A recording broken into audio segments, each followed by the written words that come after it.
कानपुर से। राधे राधे महाराज जी। महाराज जी, हमें मनुष्य योनि कई जन्मों के बाद मिलती है, तो क्या पशु पक्षी की योनि में किए गए कार्य भी हमारा प्रारब्ध बनते हैं महाराज जी? ऐसे भी नहीं, जब जब हम मनुष्य योनि प्राप्ति की, कोई पहली बार थोड़ी प्राप्ति किए हैं, तो पूरे जीवन में जो कर्म हुए हैं शुभ अशुभ, उन्हीं के परिणाम रूप पशु पक्षी की योनियां मिलती हैं। पशु पक्षी योनियों में कोई नया कर्म नहीं होता, नया कर्म केवल मनुष्य शरीर से होता है। यहाँ तक कि देव योनि में भी नया कर्म नहीं होता, केवल मनुष्य योनि।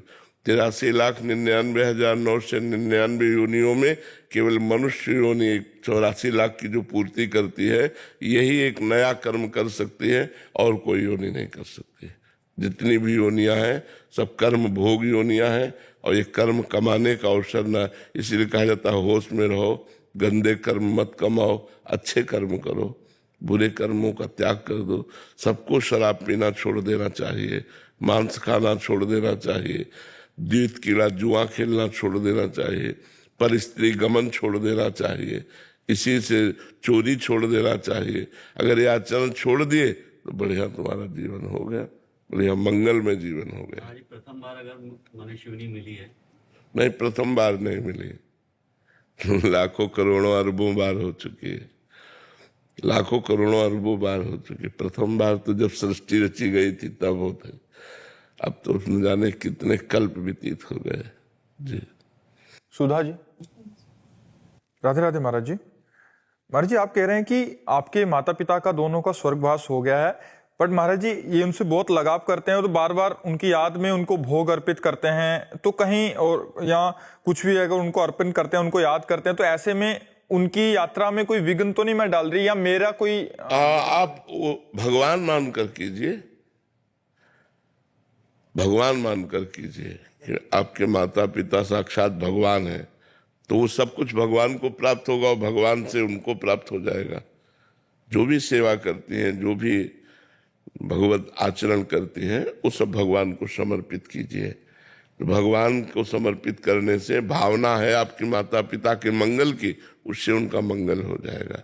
ऐसा कीजिए, जो भी कार्य कीजिए वो माता पिता को भगवान मानकर कीजिए। हाँ ठीक है, अच्छा है। अभिनव भटनागर जी। श्री हरिवंश प्रभु। राधे राधे महाराज जी। महाराज जी, ये शरीर ग्रस्त धर्म में कर्तव्य कर्म का पालन कर रहा है, महाराज जी क्या वृंदावन में रहकर खुशी मन से रिक्शा चलाकर इस शरीर के पत्नी या बच्चों का पालन पोषण करना, या भगवान कहीं वृंदावन के बाहर खूब पैसे कमाते हुए कर्तव्य कर्म करना, दोनों में महाराज जी क्या उचित रहेगा? वृंदावन में टमटम चलाना या बाहर? ये तो आपको देखना पड़ेगा कि आप संतुष्ट किसमें हैं।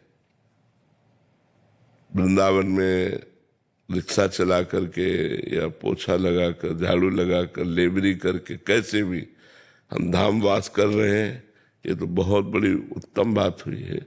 बड़े भाग्यशाली लोग ऐसा विचार करते हैं और ऐसा जीवन में कर पाते हैं।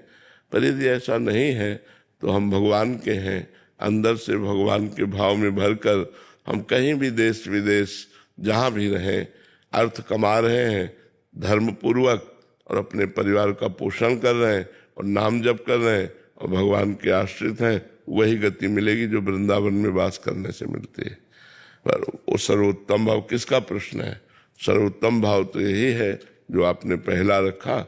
लेकिन यदि ऐसा संभव नहीं है तो उत्तम बात है कि हम जहाँ भी रहें धन कमाएं, धर्म पूर्वक परिवार का पोषण करें और भगवान का नाम जप करें और भगवान के आश्रित रहें, तो आश्रित को वही गति प्राप्त होती है जो धाम में वास करता है।